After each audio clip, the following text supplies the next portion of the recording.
En Égypte, les autorités ont communiqué les premiers résultats de l'enquête menée sur le crash aérien dans le Sinaï. Des gouvernements occidentaux ainsi que la Russie avaient, quant à eux, estimé que l'appareil avait certainement été détruit par une bombe.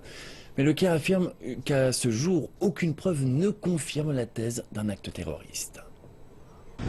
C'est le 31 octobre que l'A320 a été détruit. À son bord, des touristes russes qui rentraient chez eux après avoir quitté Sharm el-Sheikh. Les 224 passagers et membres d'équipage ont tous été tués. Dans la foulée, le groupe État islamique revendiquait l'opération. L'organisation terroriste combat actuellement les forces de sécurité égyptiennes dans le désert du Sinaï.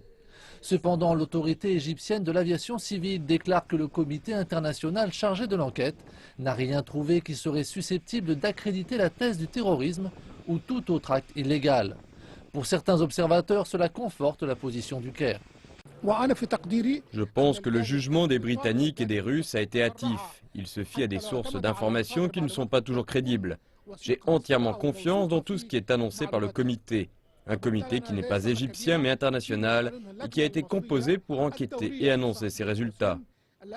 Depuis 2 ans, l'Égypte combat l'insurrection islamiste au Sinaï, un combat qui a déjà fait plusieurs centaines de victimes chez les soldats et les policiers. Mais le président fait savoir que les forces de sécurité progressent. Il y a 2 ans, on dénombrait énormément de terroristes dont les activités se faisaient au grand jour.